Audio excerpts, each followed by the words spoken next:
Welcome back, everyone, to another stock market open live stream today. Jobs report.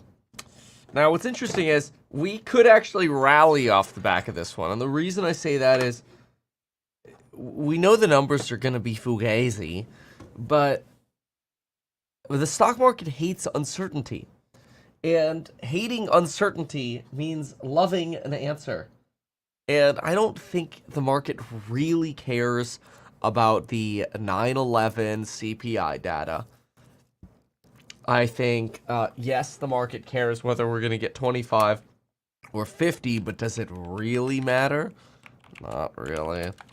Yesterday I had a daily, from the Fed complaining about, hey, we're extremely concerned now about the labor market. So, things are getting a little bit more where, hey, we don't want to be too late. Like they're starting to realize we might be too late.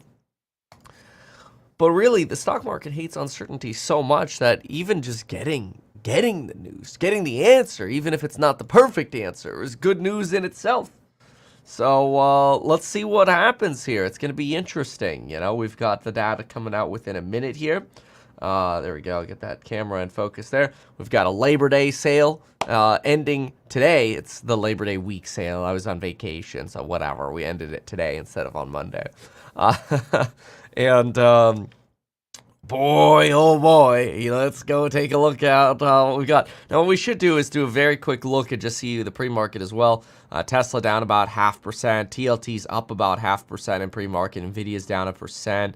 Down about 0.8 there on the triple Qs. So, you get a little bit of nervousness there, just a wee bit. But look, folks, here are the expectations. You're looking for 165. Watch it come in at like 200. I think you're going to be like, oh, there's no recession.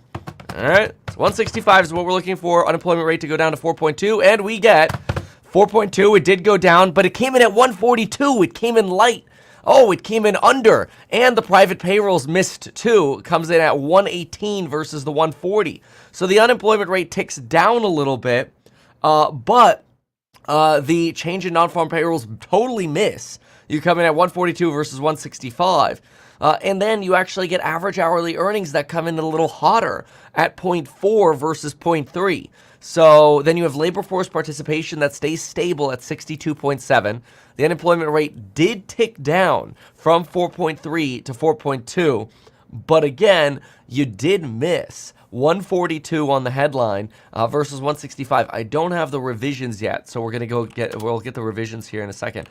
This is an interesting one. So, okay, the revision. So prior we were told that the July report was 114,000. Gets revised down to 89,000. Ooh, that's not good. It really shows the labor market weakness because people are like, July was just an anomaly because of Hurricane Beryl or whatever. Bro, they just revised it down from 114 to 89, and the August report misses as well. That's not good. Now, I know the unemployment rate ticked down from 4.3 to 4.2, but that's with stable labor force participation, so I'm not exactly sure how that happened. But that's a little odd. You do have 10-year yields right now dropping about 5.5 basis points now, 5.7 now. So you've got a good drop occurring. This is, I don't know if this is a report that markets can really get excited about, just because July was even weaker than we thought, and now this August report is pretty weak as well. Let's go through the actual unemployment report right here, and let's see what happened here. The household number, 4.2%. Let's see here. Unemployment rate, okay, blah, blah, blah. Okay. Let's see. Among the unemployed, the number of people on temporary layoffs declined by 190K. Okay. The number of permanent losers was unchanged. Okay, so that's okay then. That's good. So you've lost some of your temporary unemployed. But sometimes they just fall off and they don't get counted anymore. Long-term unemployed, virtually unchanged. Little changed for labor force participation, unchanged from last month. Employed part-time for economic reasons, little changed. Not in the labor force, changed little. Marginally attached, a little changed. 142,000 jobs. Employment growth in August was in line with the average growth, but was below average gains of the prior 12 months. In line within recent months, but below the prior. Construction employment rose by 34,000, higher than the average. I'm actually surprised that construction still added 34,000 jobs here. Healthcare added 31,000, half the average. Social assistance, slower pace, 13,000. Manufacturing down 24,000. Wow. Especially in durable goods, cars, appliances. Employment in other industries was a little changed. Actually, white collar section, that's pretty good. Average hourly earnings increased 0.4. It's a little bit on the hot side. Average work week for all employees edged up by 0.1 hour. In manufacturing, work week was a little changed. That's good. You don't really want to see this plummet because it can be recessionary. Let's look at the household data here. Okay. You gotta let me click the link here. There we go. Okay, household data. Employed. 168,000 change on the household data, which is actually a little better. And that's probably why the unemployment rate moved. Yeah, see here, the unemployment rate showed from July, we went from unemployed 7163 to 7115. That's how the unemployment rate changed, which is, oh, but you lost people. Wait, no. No, you actually, wait, not in labor force. Oh, yeah, look at that. They removed 91 million from the labor force to tell you that the unemployment rate actually, let's see, here the number went down. In July, the number went down, but between July and August, the number went up. 91 million people added to not in labor force, and when they're removed from the labor force, the unemployment rate can go down. That seems a little funny the way they do that. Let's listen in here for a moment. Well, you know, I did take a look at the household survey already, and the household survey on one hand is reassuring in that we do see employment growth there as well. That's roughly of the same magnitude as what we're seeing in the employer survey.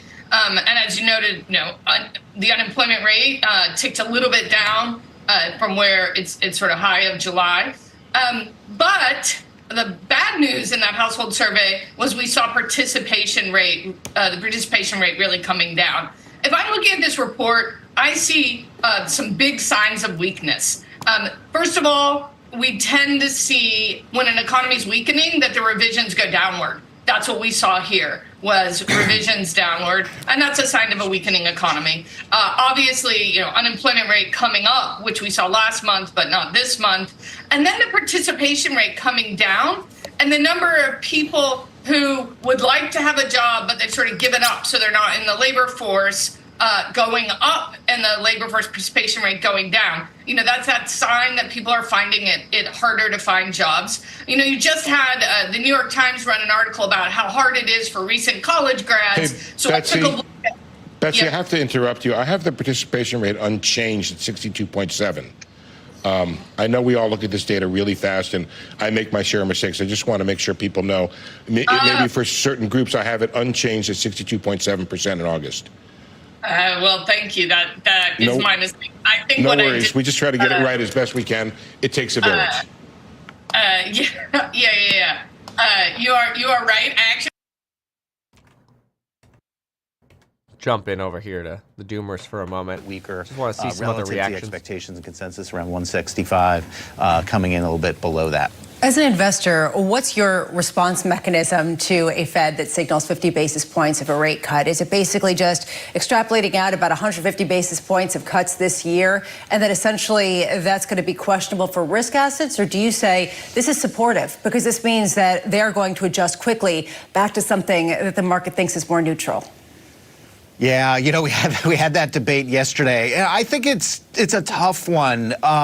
You know, typically when the Fed cuts 50, they're cutting 50 because there's a growing deceleration in the economic data. This is there is, because you obviously have a lot of focus on the labor markets and the labor market deceleration as being the leading indicator. It's not really a leading indicator. It's kind of coincidence. Some measures are lagging. You know, the rest of the economy looks strong, but there's this fear that the Fed is behind the curve and that the rest of the slowdown is coming, and the rise in terms of kind of hard landing fears. And so 50 might, you know, kind of push people along that direction. So it's more negative rather than the Fed's kind of on the job. It's, the Fed's behind the curve. The 50 basis points validates our fear. And then you have all the other issues in terms of, you know, risks, high valuations, concentration in terms of valuation in the tech sector, all kind of leading to a lot of angst. And then even what we saw last month, you know, in terms of the outsized market reaction, positioning I'm talking about August 2nd and August 5th. So I think the risk here is that 50 could be more of a negative signal than a reassuring signal that the Fed's on the case. But yeah, it's a tough call either way. Well, you were having the debate yesterday, Jeff, not just the market more broadly. What was your reaction be given the fact that the Fed doesn't have proprietary data that we don't see that points to a more conclusive signal about where this economy is headed? Yeah, it's really about the Fed's shift. We saw it from Jackson Hole and Powell, and it's shifted this whole narrative focus and really market reaction focus onto the growth data away from the inflation data. And that shift means the Fed is worried now more about securing the benefits of their past policy intervention to secure the benefits of reducing inflation, and now focusing on, you know, securing the soft landing. So all of any signals around their sensitivity, any validation of that in terms of the data, you know, makes people very much on edge that you're, you know, back not to the what Powell called the era of flouted rules, that, you know, you can't rely on these rules like the SOM rule, like labor market differentials and other things that people point to when you have recession signals, that those may actually in this time you know, be the right signal. And that kind of concern that you see in many commentary, many forecasts, you know, gets more validated under a 50 basis point cut scenario. And I think that's the concern. That would be, you know, the pushback. They can signal around that. They can use the language. They can use the press conference to manage that. But, you know, it's a tricky needle to thread. Hey, Jeff, this was great. Jeff Rosenberg of BlackRock. They can use the speeches through the next few hours. 8:45 Eastern time, we'll hear from the New York Fed President John Williams. Later on this morning, Governor Waller at 11 a.m. There was a note from Neil Dutter of Renmac before this number dropped. He said, whatever the number is, it's being overestimated. When we talk about the bias in the market, you nailed it, Bramo. You talked about the revisions. That's what Neil's talking about. This idea that probably you could see even more downward revisions and something that Well, Mike that's said. the other thing, too, is, yeah, you're going to get downward revisions on this as well. I may have said 91 million, by the way. I meant to say 91,000 for the ones that are not in the labor force. What's interesting about that is I want to see, like, why. Let's see here.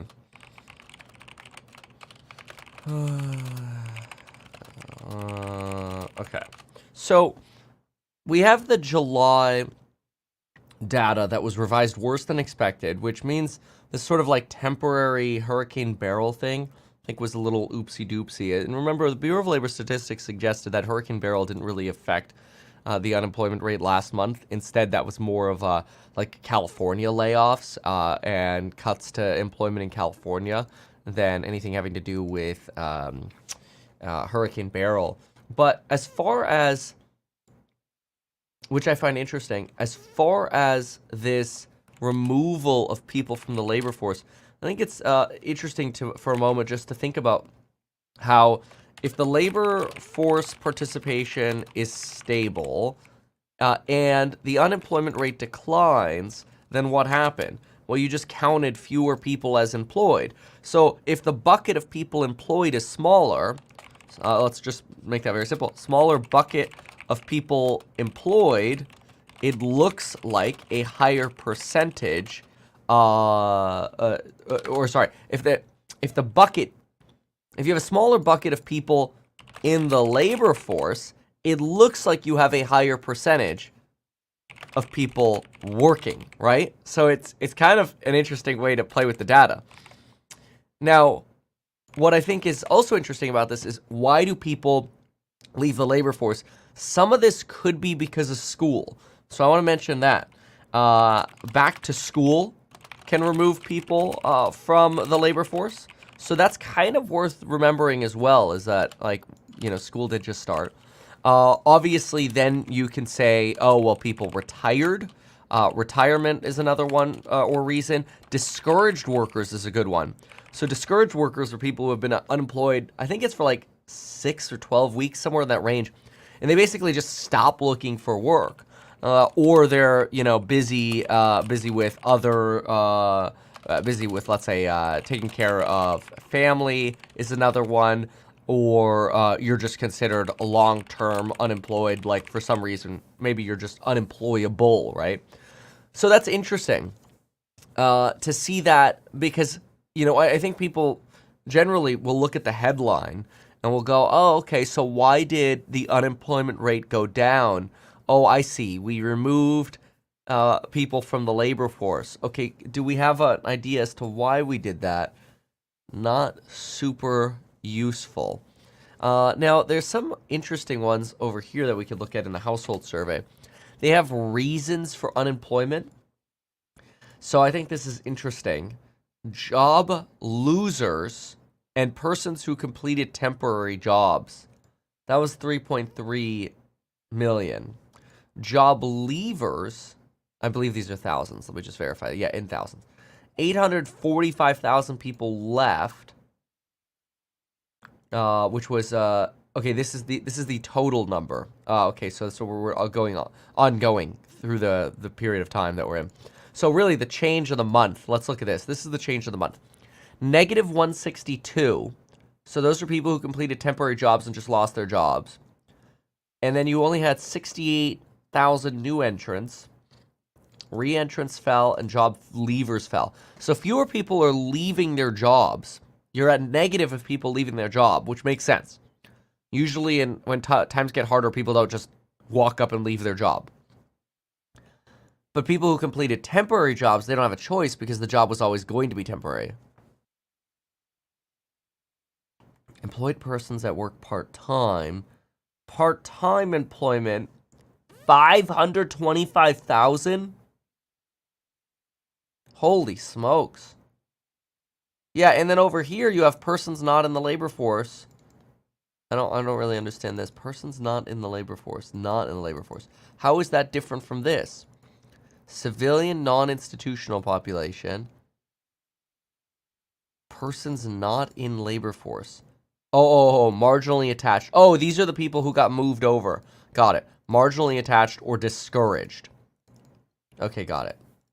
Those fell, but even when you consider marginally attached or discouraged, which came in lower, you still had not in labor force grow. Interesting. Which would be then, you know, potentially back to school, maybe. I think that's an interesting one. Fed Williams is yapping now.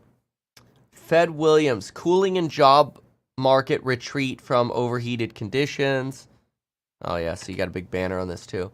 Unemployment rate still low despite rise. Inflation expectations well anchored. Longer run employment rate to settle around 3.75. Oh, okay, Williams. That's what you think? Like, do you just pull this number, like, out of your ASS? Fed. Fed Williams. We'll write this down. Fed Williams. Long-term unemployment rate to settle at 3.75%. I don't know where they come up with this stuff. Ready to start the process of rate cuts. We already know that. Welcome disinflationary trends. Risks to economy include slower growth and further weakening. Includes slower global growth and further labor market weakening. And Unemployment rate likely around 4.25% by year end. How do you just make this stuff up? Unemployment rate likely 4.25% at year end. I'd be curious how they come up with that stuff. Unemployment rate still low despite rise. That always made me nervous that they would say that. I've made videos about that before. Still low despite rise. See, like, remember, they could use history. They could say historically unemployment was low around mid 5.5%. So basically it's sort of a way to give them slack or give them time. But, you know, things can flip-flop pretty quickly. We know we've seen how fast things can flip-flop before. So markets are actually enthusiastic over this to at least get the Qs up to 460. This is not unusual, because really what you're doing is you're saying, hey, we're going to, like, let's get the data, and then once the data is over, we could go back to rallying. This is very common, because I would argue that most people who were going to sell about the unemployment report would probably do so before the actual report comes out. Totally makes sense. People fearful about the unemployment report likely go to cash, they buy, treasury bonds or whatever before the actual release of the report. Now, you really have the people who are like, I'm going to buy the dip on the jobs report. And then you get this sort of inflow. I'm most curious to see how institutions are going to react today. I'm not too sure how many people are going to, how many institutions are operating in the pre-market, just because liquidity is pretty bad for larger, positioning. But we'll see. I mean, so far, you've got a test here at 460 on the Qs. NVIDIA looks like it's right there at that 108.08. And I think Tesla actually popped through the 230. Look at that. Nice pop through 230. You're actually sitting at about 234 right now. Next stop for Tesla is all the way up at 247 to 250. So, that's pretty exciting for Tesla if it could hold that 230. It was able to hold 230 yesterday, barely. Held it by 17 cents. But it did hold 230 by 17 cents yesterday. If you look at, wow, TLT. What's TLT in the pre-market here? 100, baby. Holy smokes. Although it is relaxing a little bit. 10-year Treasury yield right now at down 3.3 basis points. So not as aggressively down as we had when we first got the unemployment report. Let me get some more insight here. All right. So that's interesting. Now you're getting yapping from some institutions. We actually saw this on Doomberg, this idea about, people worried about 50, 50 versus 25, and how some institutions, we'll say some institutions are worried 50 would signal economic worry. Yeah. Okay. So let's see here. Confidence rising that inflation pressures are ebbing. That was Williams.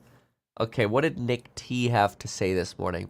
In July, the 3-month average of private sector hiring was 146. Today's report revises that figure down to 126. And with the August number, private sector hiring is now at 96K on average over the last 3 months. So pretty rapid decline there. Let's see what else we have here. Let's see here. Oh yeah, what are we doing with rate pricing? Let's see. Let's see what we are pricing in. Okay, now we're at about a 60% chance now of a 50. So that's been modified. So September, now pricing in 1.59 cuts for Sept. That implies, call it 59% of 59% chance of a 50 basis point cut. I was just sort of like looking at the pricing. The commentary can be all over the place. September, November is pricing in 3.2 cuts for November. December is now pricing in 4.8. 4.8 cuts for December. And then if I go to January, wow, we're now pricing in 6.1 cuts for Jan. And then the peak cut puts us at about 2.87. Max cutting currently priced down to 2.87. And that would be achieved per, the market, the crazy market, and its expectations. October of 25. By October 2025. Okay, that's interesting. All right. So, let's see here. Let's see. What else? Oh, interesting. Also an interesting note between full-time and part-time. So, we've seen this trend for a while. Full-time workers right now, negative 438K. And part-time workers coming in at positive 527K. It's a lot of part-time work showing up. Interesting. All right. Fascinating. So, let's now go back to CNBC. Let's see what they have.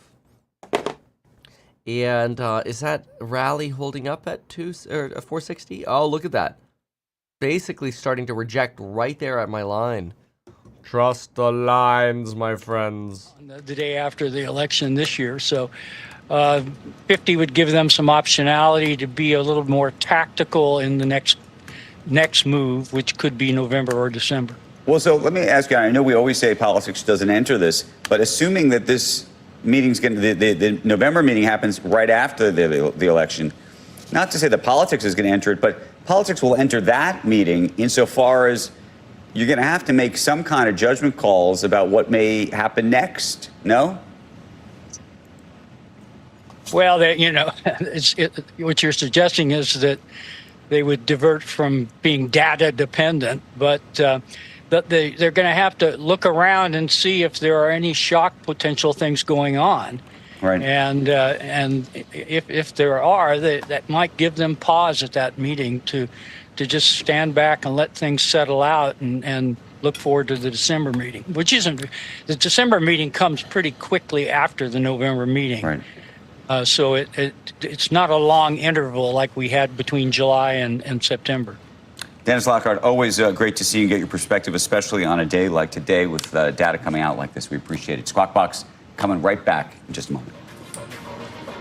All right, let's see what see some folks asking about El Yieldo Curvo. Let's see here. 10-year, whoa, it's only down 1.6 basis points now. And the 2-year, ooh, this is a steepening. 2 years down 5.4, 10 is down 1.4. The 10 was down like 6 basis points like 10 minutes ago. So the trading here is really interesting. But the 2 is now 2 full basis points under the 10. So you're over the yield, you're over inversion, yeah, by about 2 full basis points. Yep. So uninverted. I think maybe for a moment there, it may have looked like it reinverted when the 10 was down as much as it was. I don't know if there's just some, larger buying or selling going on there in the 10-year. But look at that volatility if you go over here. This is the 1-minute chart on the 10. And look at that. Yields went from 3.71 the moment before the report to 3.65 the moment the report came out to now, maybe somebody's selling bonds, taking some tendies on bonds. Back to 3.7 basically. So insane right here. Like right now, you're net the same as where you were before the labor report came out. That seems abnormal. This should trend down. The yield should keep going down today. Probably, 0.03, 0.04. I don't know that it'll like crash, but this should keep going down. So this is a little weird, but that's okay. That can happen. So let's see. Q's and do's getting rejected here. Nvidia 108.08. Watch the 108.08. Broadcom reported earnings yesterday. Their guide just wasn't as sexy as people had hoped. So this sucker's down like 16%. Tesla, look at that. You're at 2% right now. 235 is seems to be maybe where we're gonna start playing with the numbers here. TLT's 44 bips, still at 100. That's pretty cool. Seeing the triple digits on the TL Tizzles. What else here? You got Palantir's up 0.5%. Small caps actually down. Wow, interesting. In phase up on this. I mean, rate cut enthusiasm with certainty. What else do we have? Supermicro, Bitcoin. Oh, Bitcoin hopped up. Look at that. Yeah, you went up about $900. $900. Not bad. Dell down about 34 bips. Disney's up about 34 bips. All right. And of course, watching those Qs pretty closely here, just to see how we're moving on that line. Okay, let's see some more commentary. Seeming to find some kind of footing after that weaker than expected report. And then one quick check on the semiconductor stocks after Broadcom's earnings report last night. A more disappointing forecast leading to some losses there. But NVIDIA, Qualcomm, Advanced Micro, and Supermicro all showing some movement here. Supermicro down about 2%, Becky. I'll send things back over to you guys. John, thank you. And by the way, if you take a look at the broader markets, we did pair some of our losses after that jobs number came in with better than expected numbers, at least in terms of the inflation. Not as bad as things had been anticipated. A little below 161 was expected. 4.2% for the unemployment That's what they said. 4.3. That was expected too, yeah. So you take a look at some of these things right now. We're almost kind of Goldilocks. Felt Goldilocks, wasn't below 100. Right. The revision was the revision piece, and then the question is what you really think that today's number is. We're out of time. We're we'll over. see you right back here next God. week. Time for Squawk on the Street. Bye. This is interesting. I wanna find where this is, but there's a post here by Zero Hedge. Foreign-born workers up 635,000 in August. Native-born workers down 1.3 million. Oh no! As the morning off, big day. August jobs comes in 142K, as slightly below estimates with some negative revisions. Unemployment pretty steady at 4.2. Yields drop to some fresh one-year lows. Our roadmap begins with jobs, slowdown fears, and the Fed. Job growth rebounding slightly last month, keeping interest rates likely on tap this month. Chips remain in focus. Broadcom under pressure as guidance somewhat disappoints. And then politics watch. Trump vowing a 15% corporate tax rate for some companies, while dozens of corporate leaders line up behind the vice president. Let's begin, though, with market reaction to this morning's jobs number. Jim, the take, at least for now, is doesn't neatly answer the 25-50 debate. Well, I think that, no, it doesn't neatly do it. I mean, it certainly makes it a certainty that there's going to be one or the other. I would say that this morning at 3:30, the futures were down horrendously. Yeah, about 1.25% on the NASDAQ. Now, we left here. It wasn't down that much. And we can talk about Broadcom later. But the idea seemed to be, it was almost as if we might report a number. I found it. Look at this. Right here. So you have to go native born, 16 years and over, civilian labor force. That's the number you're looking for. And it went to 135 million 0.7 versus the 136.5-ish. And the foreign-born labor force increased by, sorry, that's the labor force. Employed. This is where, yeah, no, the labor force. This is the labor force. Up like What is that? 1.5 million or something like that? I don't know. That's some crazy numbers here. Tonight they had nothing but good things to say. I do think that this is, again, part and parcel. You don't get a rate cut unless you start seeing these numbers. So we have to start... That's year over year, mind you. Negative numbers about people not getting jobs. We did get 14 cents per hour year-over-year increase. Somehow that's actually okay now. We actually want the people who have jobs to make a little more money. Well, I mean, year-on-year wage 3.8 versus CPI 2.9. I know. That's a good tailwind for a consumer. It sure is. I mean, I think that there's been a lot of people talking about the choppy nature of the consumer. I say it's the choppy nature of their business, because there's a lot of blaming on the consumer and the weakness in the economy from companies that really should recognize or are loath to say, you know what, we're really getting beat up by Costco and Walmart, but we can cut our prices. They can't. The only outfit that I had, Sprouts Market on the other day, and they are determined to get produce price down, and they've done that. But you have to have something which makes the consumer feel a little bit better. But that kind of number that you just mentioned, that says, you know what? You can go to Sweet Green, which we saw this morning with a $15 bowl for dinner.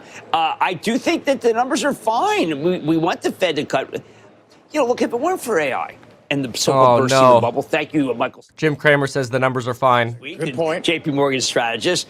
I think we'd be fine, but I think there's this kind of idea that, wow, we really were caught flat-footed. AI turned out to be not any good, and what we should have been looking at is the price of toothpaste. I mean, no, we got to stop making a judgment. AI is fine. It's rocky. It's bumpy. Look, just go read Ben Reitz's today. He's got a very good piece at Melius where he just point blank talks about, look, it's not linear. There's going to be a lot of spending. It's not linear. I was on that Octane call. We feel strongly, the investment club, that this is like August of last year, where you just had a huge drop-off. And then it was, late August, early September. It was one of the great buying opportunities of all time. That stock is up more than 50% this year. People are acting as if it is a company that hasn't made shareholders any money. The opposite. Hock Tan, the CEO, had put up good numbers, cell phone bottoming, server bottoming, AI fine, lumpiness related perhaps to Google, VMware on fire. And VMware has been the biggest. That's been the Achilles heel of the company. I know that Broadcom is, if David were here, he'd be saying, you know what, geez, Broadcom is so big. So it has the power to create a bit of a downer mentality. But did you notice that NVIDIA went from being down 80 cents to being up after the employment number? We're way too sensitive. Those do not correlate. Jensen Huang, if he saw what we're doing in the stock market, correlating interest rates with what they're up to, he would say, what do they have anything to do with each other? And the answer is that it's very interesting for people to construct these ideas in their head. Well, people have tried to argue that NVIDIA is a dynamic that leads to economic activity because of the size, because of the build-out, because of the CapEx. Yeah. Look, I think that's a great theory because you look at the data center. There's so many companies involved with data center. I mean, that is a primary driver of Caterpillar's the data center. We know that Jonathan Gray, though, from Blackstone, they bought another data center. They wouldn't be doing that unless they felt data centers were a secular story. Right now, data centers became cyclical. Out of nowhere, the biggest theory of what's going on in the economy became cyclical, and that's going to be verified by the manufacturing jobs not going higher. Right. I thought they would go higher. That was not good. We did get some decent prints on construction job growth. And that could be related. I just never want to see manufacturing down because that's we've got this whole reshoring concept. And what happened to that? And now people are putting in politics and just saying, you know what? We're looking at what Trump's policies did, and they led not to new plants, but they led to more buybacks. I think that's wrong. I think that there is a rap which just says that China tariffs did hurt our country. Again, I think infinitesimal. It's just not what you should go on. I am watching the politics like a hawk, though, because I know that there's a debate next week, and I'm sure that former President Trump is going to be able to say, look what's happening. The economy's slowing. And it's inflationary because I think you can use these numbers to justify pretty much anything. Right. B of A does have a great chart today looking at the entire wage spectrum since 2019 has outpaced inflation, and the lowest cohort did the best. So the argument that you're somehow behind on pricing, I don't know. We'll see how well they can communicate that message. How could no one should try to distance themselves from those numbers? Right. If I were if I were Vice President Harris, I'd say, look, the market did better under Biden than it did under Trump. The economy hummed. And not only that, but everybody gained. And it's not just a lower end or a higher end cohort. But no one seems to be running on what Biden did. Yeah, that's a lot of that has been made irrelevant to some degree. Because of the price of a big McMuffin. Like, honest to God, if Harris could say, you know what, we're going to get that egg McMuffin down to $5. If she says that at the debate, I think people vote for her. The McMuffin's too high. That's the problem with the economy. It's the McMuffin.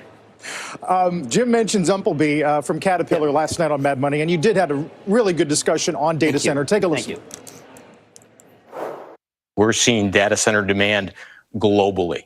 And so this is not something that, again, is just in one geographic area, and it's not just with one customer as well. So we're seeing a lot of demand from, of course, the big hyperscalers, but also smaller customers and companies, frankly, that most U.S. investors aren't aware of. That investors are not aware of. We went through this period where what mattered was China. Then we went through this period by mattered was oil and gas. And then what mattered was mining. And then what mattered was infrastructure. Now it's data center. Put that whole mosaic together, and you've got a juggernaut that is Caterpillar, and not even including regulation. An incredible moment in that conversation I had with Jim was that a Democrat. All right. It's a lot of yapping here about, hey, this is a buying opportunity. That's fine. Hey, okay, everybody can take their position. Doesn't matter to me.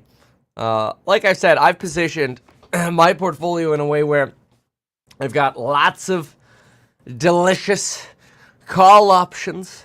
I got no puts right now. These are call options on expectations that soft landing or recession, the bets that I'm making do well. Now I could F that one up. It could go bad. I don't know. Maybe it takes too long to soft land, right? Who knows? But doesn't matter to me.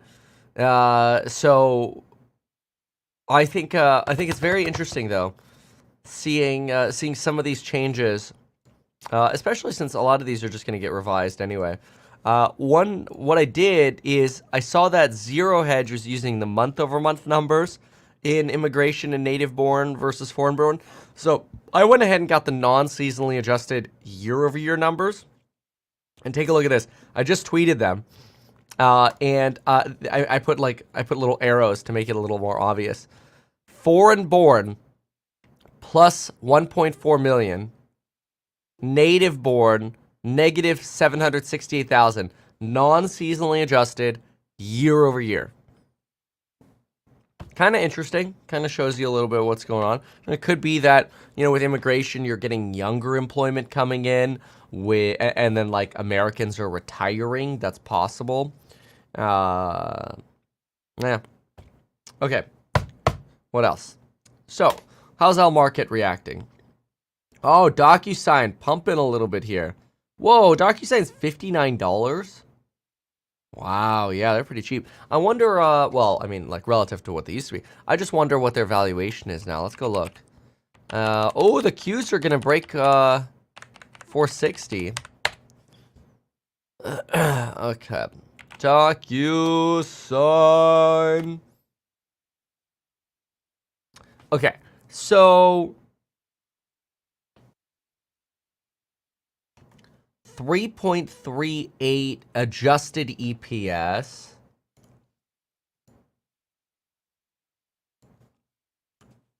$3.38, 56.93. That puts us at selling for about 16.8 times earnings. Oh, wow, the growth rate is plummeting, though. Holy crap. Wall Street consensus growth for DocuSign is 5.6, 6.3, 5.77, 8.22. That's over 4 years, just 21.91. Which is an average growth of 6.4.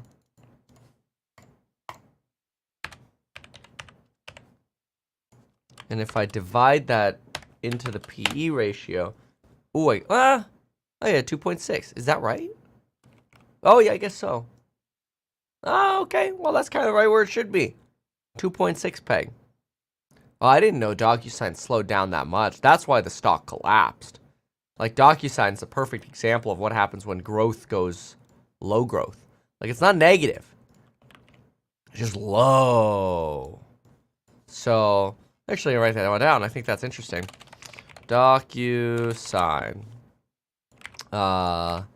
Example of when a company goes from mega growth to nominal growth. DocuSign now trades at a 2.6 peg with just 6.45% average expected growth over each of the next 4 years. Oh, remember when I do peg, I do forward year end. Yeah. And so that sucker's down a lot. Oh my gosh. 314 to whatever it is now, 59. Oh wow. 81%. That's crazy. So that's interesting. That's actually a little bit of a warning sign for something like an Nvidia. And I just want to be clear here. I don't have puts on Nvidia. I'm not trying to like poo-poo Nvidia here. Just like really think about this for a moment. If the stock market rewards growth, there's a chance Nvidia could generate massive cash flow at much higher levels today than ever before in the past. But as growth stabilizes and approaches 0 to 8%, the DocuSign effect may take over. Maybe not as bad because it's not post-pandemic, right? But worth watching. So, let me look at let me see what their cash flow is in DocuSign. I mean, as a SaaS biz, it should be okay, but it depends what they pay out in commissions. SEC files. Ooh, I'm only getting an 8K. An 8K, is that going to have their cash flow statement? I don't know. Balance, ops, cash flow. Oh yeah, very positive. So I'll write that down. DocuSign has been positive cash flow at least the last 2 years. That's interesting. So, because Nvidia is obviously very largely positive cash flow as well, but it shows you, how much of a growth mindset the market really has. All right. Very interesting. So, somebody says Nvidia will be $200 by year end. I don't know how. Like, unless you would need you need growth expectations to double, and they're halving. I don't know. Seems crazy. It seems a little wild, but maybe. All right, what else here? Oh wow, the 10-year is almost flat. That's crazy. 10-year flat. 2-year down about 5 bips right now. So definitely getting a steepening of the yield curve. Yeah, interesting movement here on the 10. Look at that. And a little pop up here. All right. Do I think the Fed will go 25 or 50? I think the Fed's in a place where, you have to look at it. You have to kind of build out a schedule for them, right? Let's do it together. Fed FOMC schedule. So let's make a little calendar.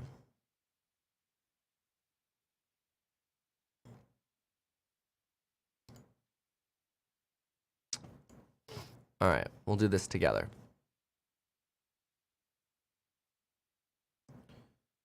Okay. So Fed.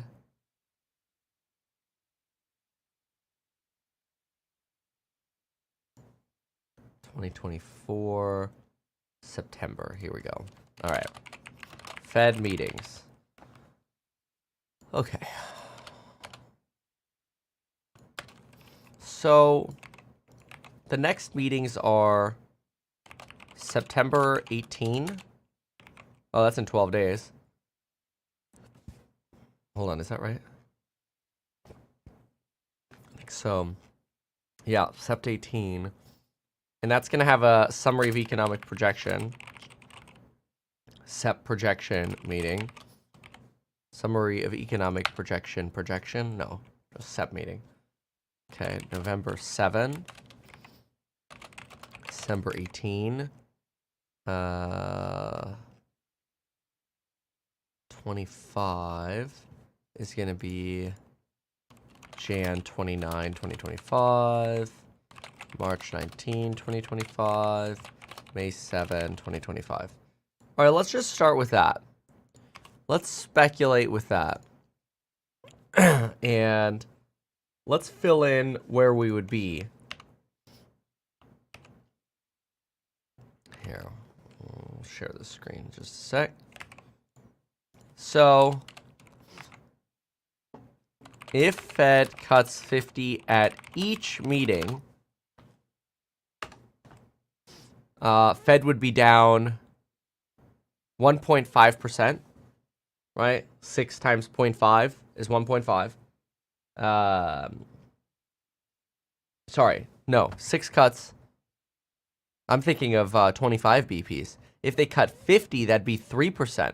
If the Fed cuts 50 at each meeting, the rates would be minus 3% or at 2.25%. Okay. If Fed cuts 25 at each meeting, rates would be... This is where we would get to 3.75%. Rates would be negative 1.5% or at 3.75%. By May, right? And this is by May. So the danger of this,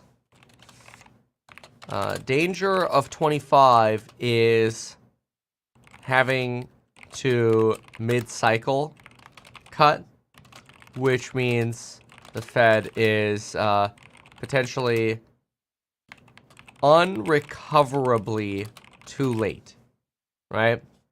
Is that a word? Unrecoverably. I'm going with it. I'm making it up. Ignore. Go away. Danger of 25 is having to mid-cycle cut, which means the Fed is potentially unrecoverably late. Danger of 50 is just that some will have an impression that the Fed is behind. But they could argue the last 2 cycles, last 2 cutting cycles started with 50. Might enable the Fed to do one of the following. Basically, let me grab this here. Let's go. You could do 50, 50, 50, 25, 25, 25, and be data dependent at the turning point. So cut faster to start and slow down the cuts, right? That would be an option. That seems to be my favorite right now. You do also get to signal with SEP, but if you start at 25, it's hard to go 50 again. So may as well start bigger and calibrate. This would align with what Fed did on way up. Raise 75, then 50, then 25. So I actually think, like, if I had to guess, this is probably the course that I would be looking at if I was, you know, the Fed. So I'd go IMO. This puts rates. What does that put us at? 1.5.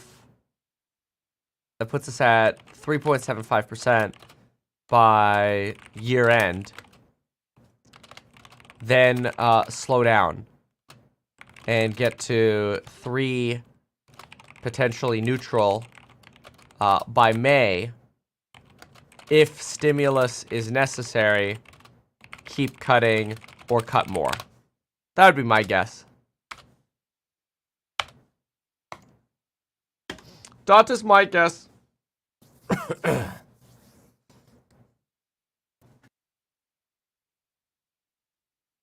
So solely from the impression of, you know, you've got a Fed that's, you know, once you start 25, it's hard to go 50. But I think they feel like they might already be behind the curve. Because they could go 50 and they could downgrade to 25 or 0 at any point. You know, they could skip meetings. But starting with 50 starts fighting the fire faster now. They could I'm going to write that out. They could also skip meetings, but starting with 50 gets the water flowing on the fire now. My take. All right, what do we got here? So Tesla's really catching the ceiling here at about 235. You've got the Q's. Q's really trying to break through over here. Costco posted another sales game. Oh yeah, let's listen to this. Food. That's why they have high single digits. The consumer's responding, even though we have the membership fee increase. This was a better than expected number. A lot of people raising price target. If we're going to get a turn in the market, go for this one. I know the turn is early given the fact of all the turmoil, but this one's delivered the best, most up-to-date numbers right now. So does it do better with the backdrop of a declining consumer or a rebounding consumer? I think it does better in a declining because people are recognizing we've got to... Cutting every 2 meetings, yeah. This company has rolled back prices endlessly by punishing the suppliers and punishing by either saying, you lower your price, we're going to go against you with our excellent premium Kirkland signature product, which we all love. Anybody goes to Costco. Costco and Walmart have really changed the equation here. And the reason why, again, reiterate, Dollar Tree and Dollar General, they ought to just say, you know what, we got to come in with a price point that's lower than one of these two. Good luck, though. This is a volume story, not a price story. They want people in the stores and buying, and they deliver. And do you have a preference between this and Walmart? Yeah, thanks for inspiring that that question there, Max. Why are you avoiding talking about Tesla? I'm not avoiding talking about Tesla. Who says I'm avoiding talking about Tesla? The Fun Farm. The Fun Farm! This guy's got to have a lot of Tesla shares.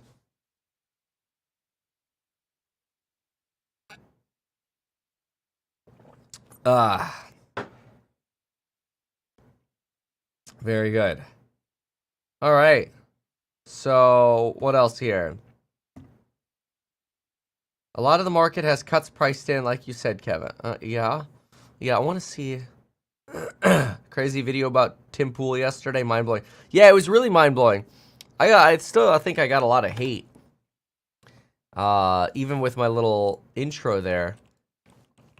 Because basically what the bot farms do is they'll like go subscribe to your channel on a main page, and then after they subscribe to your channel on a main page, they'll go to the video they don't like and they'll unsubscribe there. So it'll like send the signal to the creator that that your subs are going down on that video. And that, you know, don't make that kind of content or whatever, basically. So it's really interesting. But that's what it is. So, okay, good. Now what? Let's see. So we did the Fed meeting schedule. Let's see. How many minutes do we have? Oh, we only have 3 minutes to the bell. Wow, already? Oh, that's great. Okay, cool. Then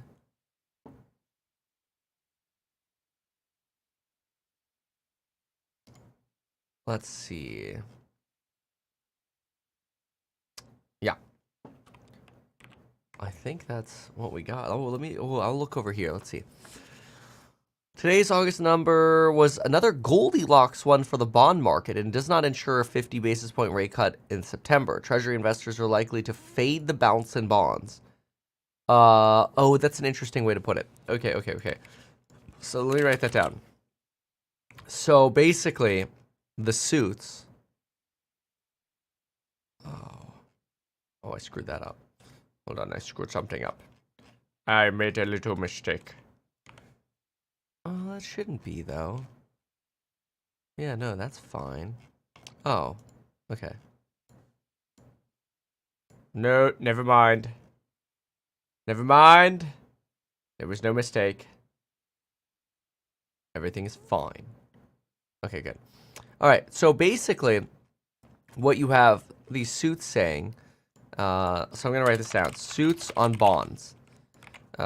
Suits suggest bonds may, bond yields may stay stable or rise as investors fade the bounce in bonds on the jobs report because it's still unclear if we're getting 50 or 25. All right. Interesting. Oh, what's Williams got? Degree of restrictiveness. Oh, yeah, we went through his speech already. By reducing the target range for the federal funds rate. That's the Fed's John Williams speaking a moment ago at the Council on Foreign Relations. This is our last day of Fed speak, Jim, before the blackout. And Williams is a heavyweight. We've all come to recognize that he doesn't swing with a breeze. He's rigorous, and that was a fantastic little bite that should have got more in people's minds than what's going on with we will see how that all plays out into prices today. There you go. That was a little annoying there for a second. But we've got the bell in 15 seconds. 15 seconds to go, my friends. 15 seconds. What are the Qs gonna do? We're at the 460 line. What is Tesla gonna do? Big line at 230. It's gonna break above. Let's listen in. Jerry's World. I like New York. There's John Mara, CEO, doing the honors. I think Tyree's here, perhaps. Tyree, get the helmet out. Yep. No Eagles are here because they're in Brazil. Busy gaming it. Last night, we remember why football is the most exciting thing on earth. A toe can make the difference. And at the NASDAQ, by the way, Arcutis Biotherapeutics, focused on immunodermatology. Did you see the... All right, there you go. Looks about fitty. Let's see what we got. Q's and do's. Trying to figure out if they're going to go above 460 or not. NVIDIA will refuse to break 108.08. Let's see here. Tesla bobbing around a little all over the place. It's got 235 or 230. Which way we gotta go here, homie? You gotta pick a direction, dog. Palantir. Nice. It's almost 31 there. Robin the Hood. About 94 pizzles. Oh, Tesla red candle. Small cap. 12 basis points positive. End phase positive. It should be, like, markets should react to this positively with interest rate sensitive stocks. The question is, are those interest rate sensitive stocks actually going to produce better earnings because of slight interest rate cuts? Or are we going to end up in a recession, right? Those are the weighing factors here. But initially, you would think that interest rate sensitive stocks should do well here. Ulta up a little bit. Best Buy. Salesforce 121. Chewy's up a little. Okay. All right. Q's? Yeah, look at that. Stable at the line. That's crazy. And then NVIDIA, 50 bips. Whoa, Tesla. Lost the lead. Tesla, red. What a scam. Why is CNBC literally talking again about Paramount? They're so boring. Tired of this crap. Sick and tired of this crap. By the way, remember today is coupon code expiration day. So if you want to join the alerts on the courses on building wealth, go check them out. Yesterday we had good play on Tesla. Break-even play on Meta and a good play on Tesla. That was my move yesterday. So nice positive move on Tess. And Intel explores partial sale of Mobileye. Let's see. 6.1. Isn't that old news? Off the lows, it's been down somewhere between 2 to 3% to closer to 8% or more on the possibility that Intel could offload this stake. And it's interesting because they offer software and hardware for self-driving automated systems. And because of the pandemic supply gluts, that has really hurt Mobileye. And so this is some of the facts that we were just talking about. In addition, it's interesting because they have a network and edge business, which has suffered big declines. Last year, they saw revenue for their network division fall by about a third. They're considering options there, and they're also considering a split of some of their product design and manufacturing. So Intel, which is down about 60% on the year in a world of... DocuSign, by the way, is crushing right now. DocuSign up about 682. Really nice move here on Docu. And then NVIDIA just lost that 108.08. Qs are trying to come back up. Tesla just can't hold it up. Just can't keep it up. Somebody please pass Tesla some medicine. Tesla. I think this is just natural gamesmanship around the 230 though. It's just important that you hold on to this because next line's 221 or 247. Those are the next ones. So you got to kind of pick your poison.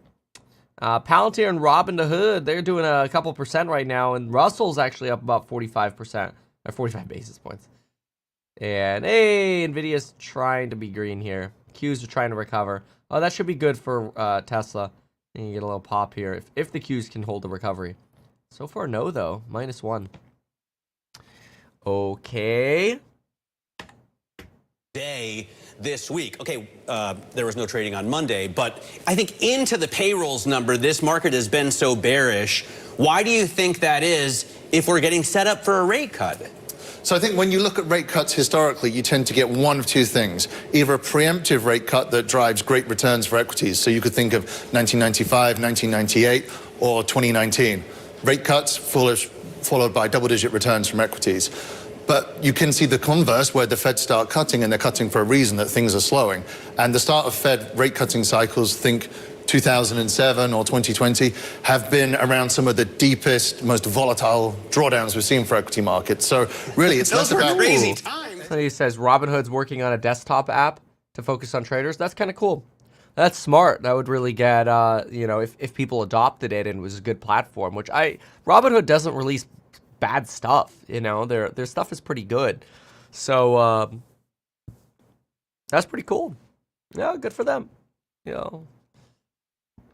And I don't think the data that we saw today answers us one way or the other. So what do you do with that? I mean, do you shift to a more defensive stance in your portfolios? When you look at the rear view, obviously tech has been the big winner, even with the last few weeks. Do you sell out of that? What are you doing here? I think being more defensive is prudent at this time, but the way we do it is via the options market. So when we look towards what we have in the remaining kind of calendar year, next week we have the presidential debate. After that, we have the FOMC, the first rate cut of the cycle, with expiry. A couple of weeks later, earnings season kicks off. You see Broadcom. Wow, this is weird. The 2-year is only down 1.9, and the 10-year is actually up 1.6 right now.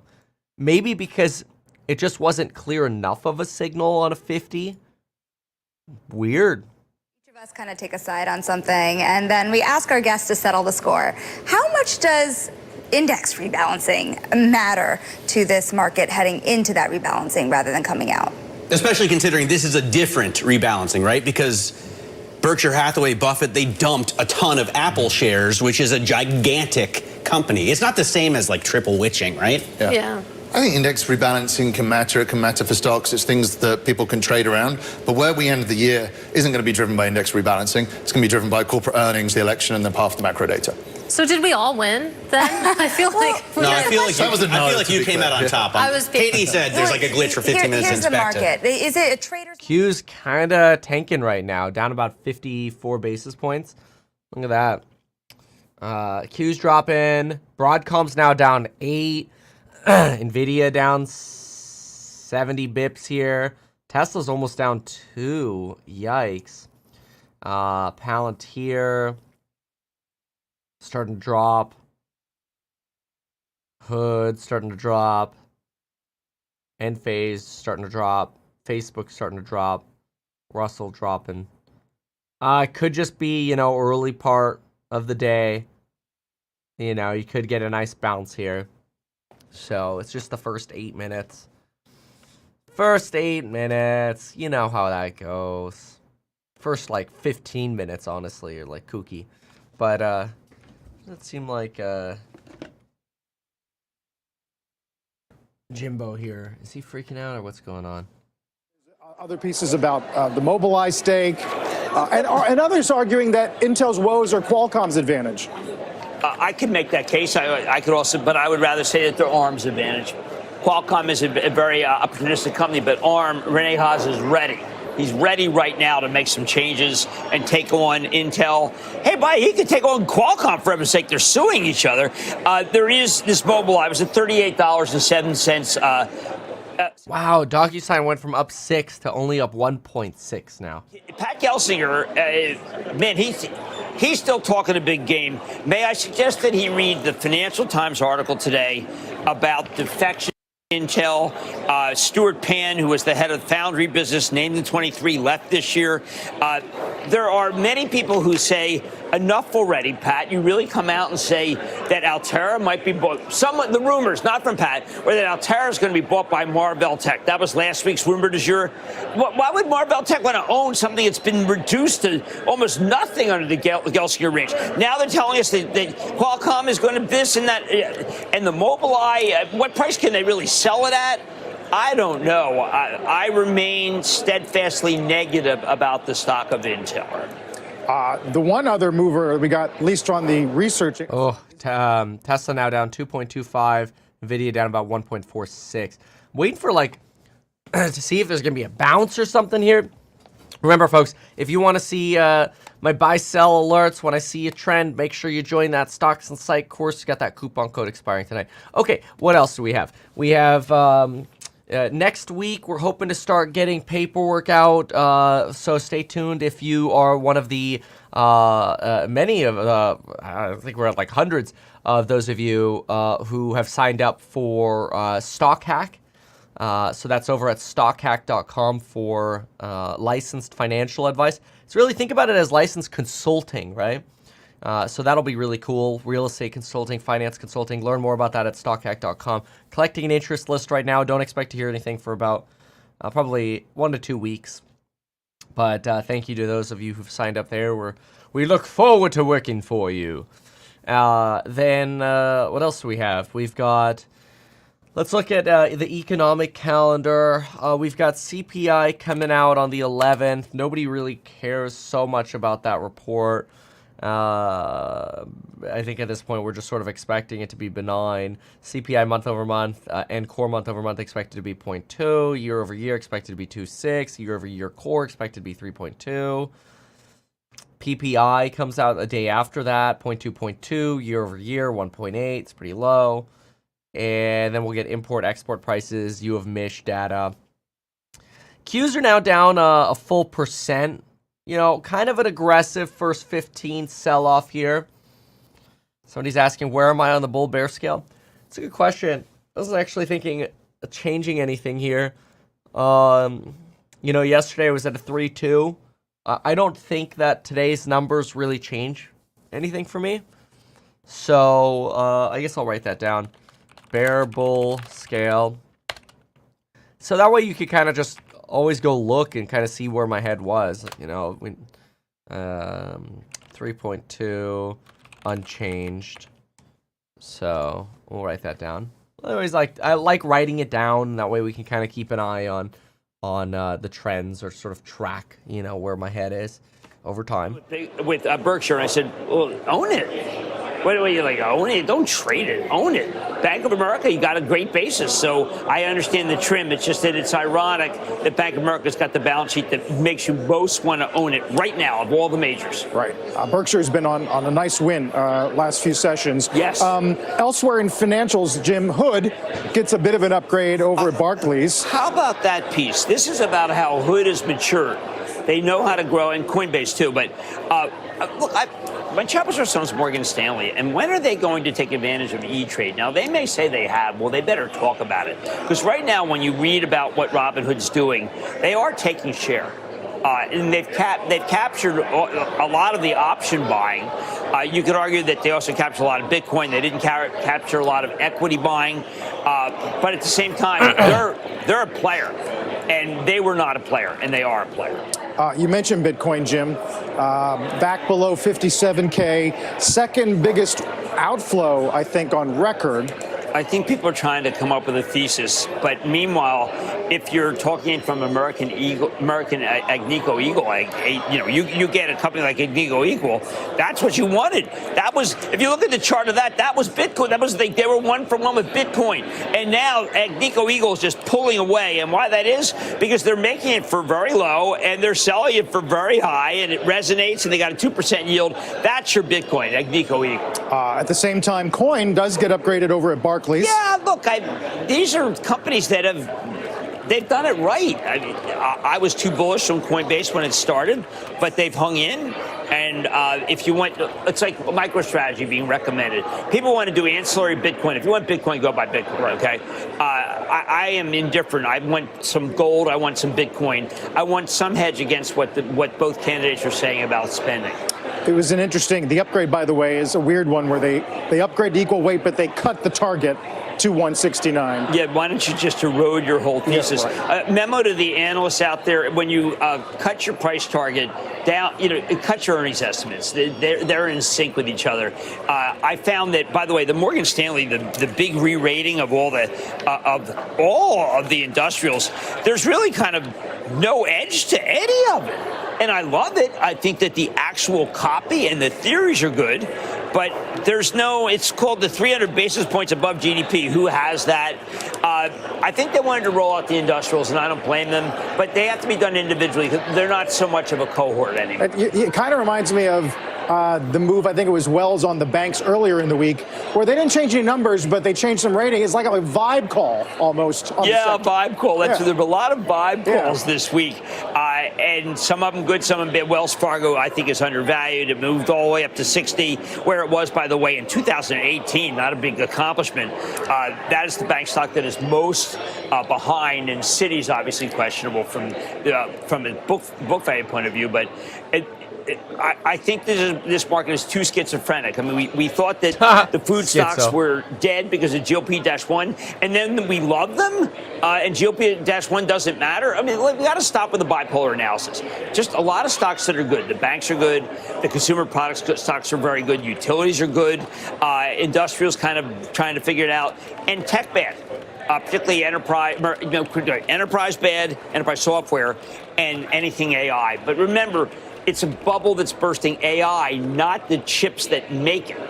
Was there news on CRM this week regarding AI? They bought this company, OWN. I've been trying to get a hold of Mark Benioff, the CEO, this morning, a little early out there. It seems like an interesting acquisition to be able to build out their cloud business and security.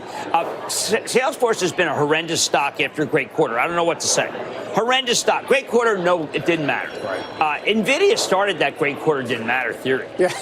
The only other thing I would add, Jim, for the week is crude, where you're on pace for, I think, the worst week since October, not being able to get above 70. Oh, for oil is just plummeting. Gas futures. Lower gas prices, by the way, like disincentivize electric vehicle sales as well. Something to kind of consider. That the collapse in oil, it's a collapse in oil price, and that is very bullish, but it's not resounding, say, to Disney, which used to be like, well, hold it, theme parks, and if gasoline comes down, it could help them. Those stocks seem to be, they're from Hades, those stocks. Yeah. They got I just don't believe that there's no value in Comcast or Disney. There's got to be some value. People go to work every day. They do things. They create things. But so far, I'd rather be in American Electric Power. All things equal. It always comes back to electric power. Columbus. Yep. When we come back, we'll continue to watch this open. Dow's up 230 on the heels of that jobs number. As we mentioned earlier, bonds yields did tumble a bit, but then recovered some. 10 years still around 3 3/4. We'll be right back. All right. So somebody says a firm is up today. Why? Let's take a look. Yeah, it's really interesting. I'm watching this right now because a lot of things started bouncing, and it made for an opportunity to maybe go for calls. See, you started getting the bounce over at NVIDIA, started getting the bounce at the Qs. You have that really aggressive sell down at the start of the day. The problem, look at this one, Tesla not wanting to participate in that. So you're getting more of a bounce at the Qs and NVIDIA. Although I also don't know if that'll last. Broadcom's getting a little bit of a bounce here. What else we got? Robinhood stabilizing. Enphase, IWM Russell up 32 basis points. Meta's kind of bled almost to 0. Redfin's up about 3. Bitcoin's right back to 56K. And yeah, Affirm's up like 3.8, which is weird. Like, why? Mostly probably just trading momentum. But what'll be interesting is I think the trend of the day is decidedly bearish at this point.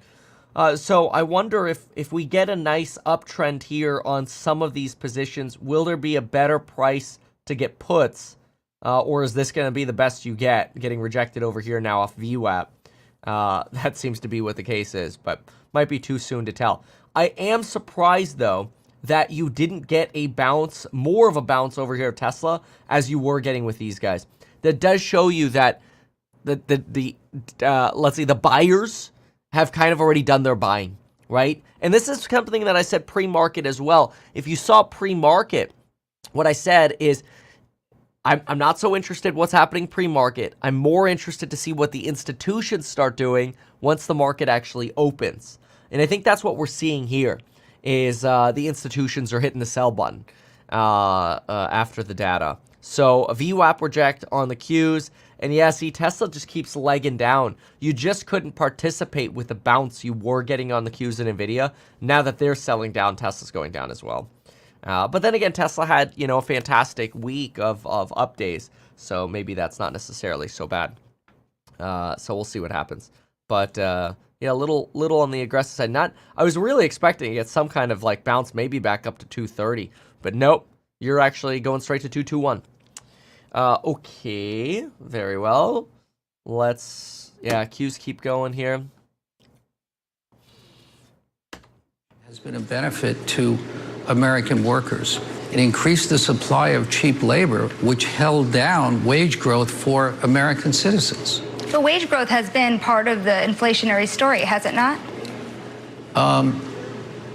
Wage growth has been grown less than inflation. That's why real wages have declined. I also want to talk about interest rates.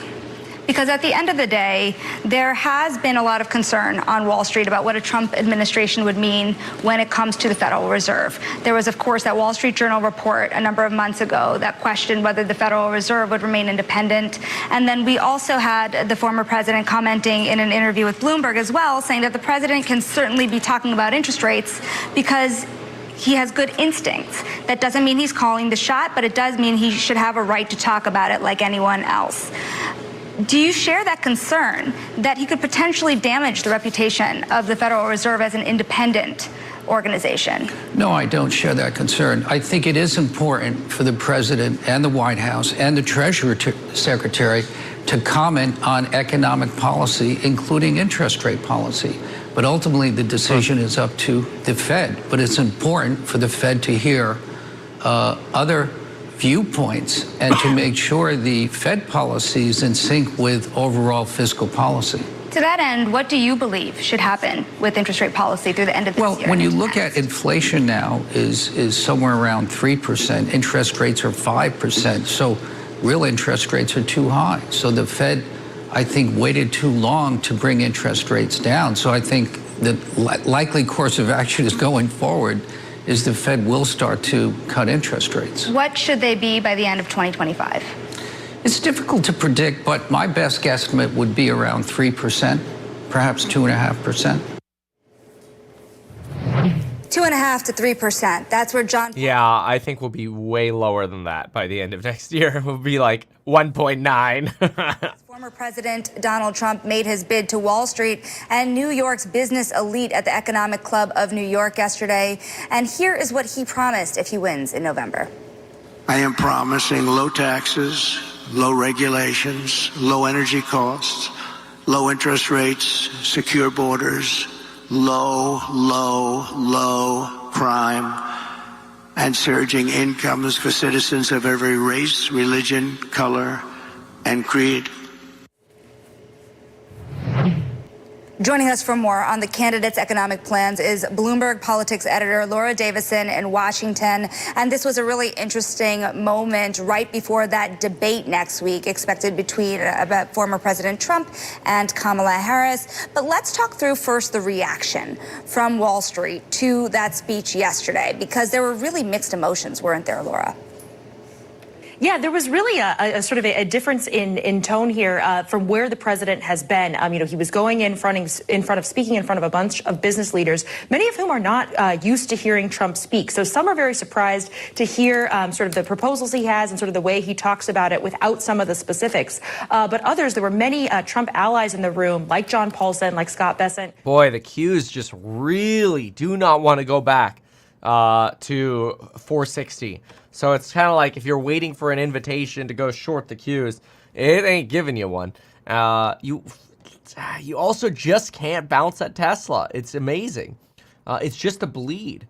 Just a straight bleed here now on NVIDIA.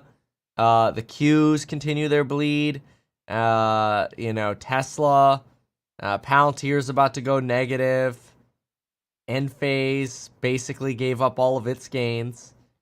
Bitcoin, you got your typical sort of bad omen over here. Super Micro's at $3.99. Wow. Yeah. Crazy.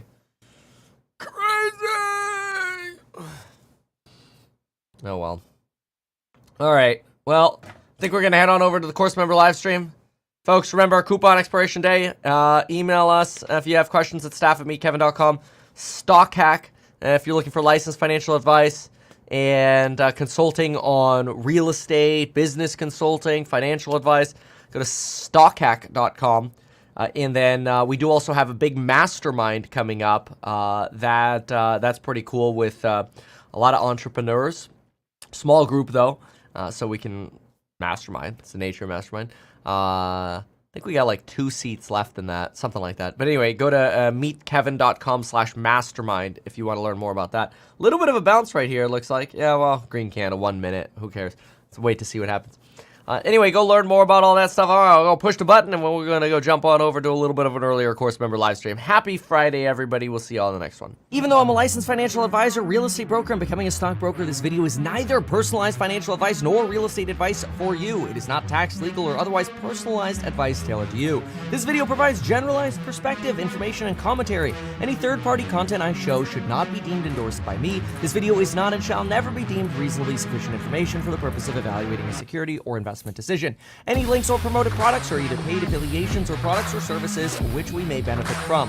I personally operate and actively manage the ETF and hold long positions in various securities, potentially including those mentioned in this video. However, I have no relationship to any issuers other than HouseHack, nor am I presently acting as a market maker.